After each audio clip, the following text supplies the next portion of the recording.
Why would a place this quiet still carry a warning? And how did this remote hillside become one of Australia's earliest arsenic mines? And can a landscape recover from fire, metal and time? Join us on this video as we explore the Ottery Arsenic and Tin Mine, and we'll see if we can answer all of those questions.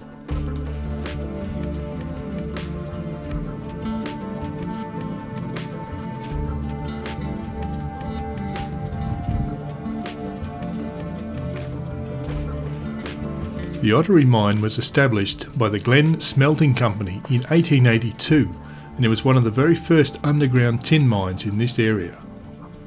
8 shafts were sunk and around 2,500 tonnes of tin concentrate was produced.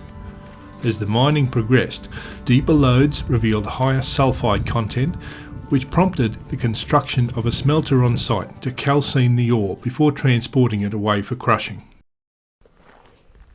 Ottery's deeper tin ore contained arsenopyrite, a sulphide material that released arsenic fumes when heated, a process known as calcining.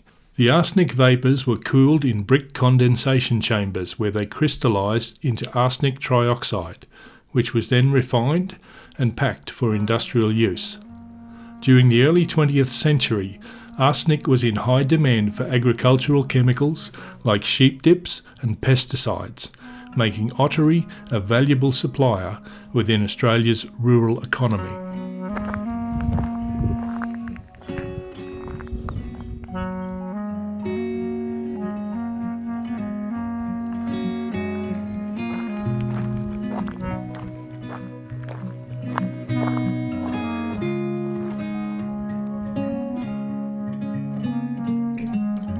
During the late 1800s and early 1900s, a typical Ottery miner worked long shifts underground, navigating narrow shafts by lamplight.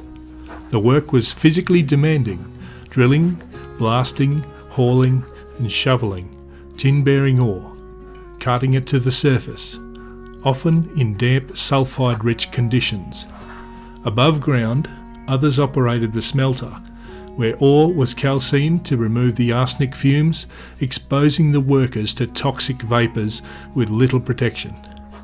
Most of them lived in nearby camps or in Emmaville, relying on local stores, blacksmiths and boarding houses.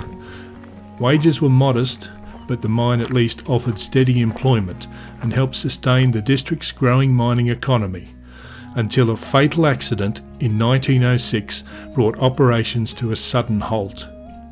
Now, I couldn't find any information on the nature of the accident or the names of any of the people involved, but the accident caused multiple deaths and injured the site manager, and was bad enough that it forced the mine to close and was not reopened until it was purchased by a new company in 1920, 14 years later. We're fortunate to live in an era where these type of accidents are uncommon, but in years gone by, mining was a very hazardous job, and unfortunately, many accidents and tragedies did occur.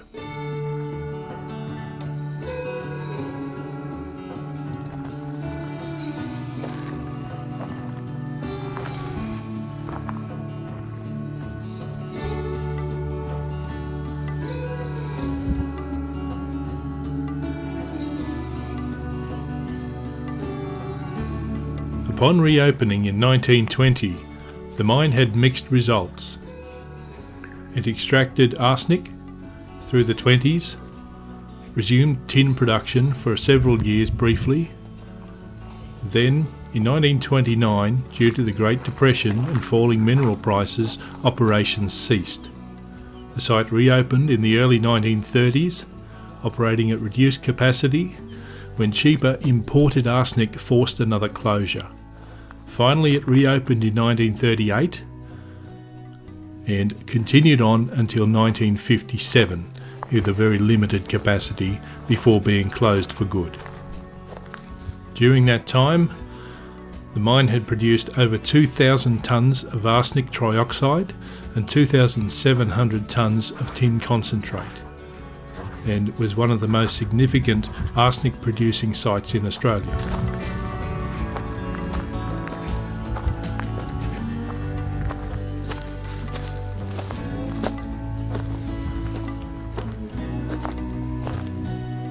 The site leaves a longer legacy than simply the ruined buildings that are still remaining here.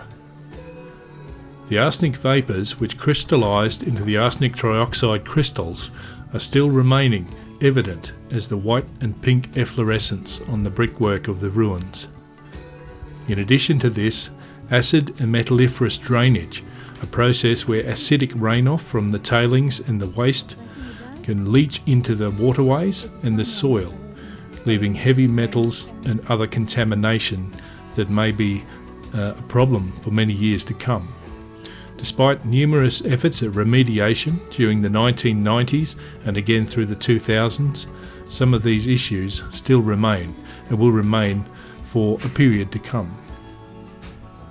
Regardless, the mine stands as a testament to the endeavours of the people who came before us and of the attempts to build a strong Australian nation in the years gone by, and the fact that it's been preserved and left open for us to explore a one-of-a-kind experience, I think that this shows a lot of foresight from some people who were involved in that project. Anyway, I hope this video was interesting for you, and if it was, please give me a like and hit that subscribe button. Until next time, take care and I'll see you later on.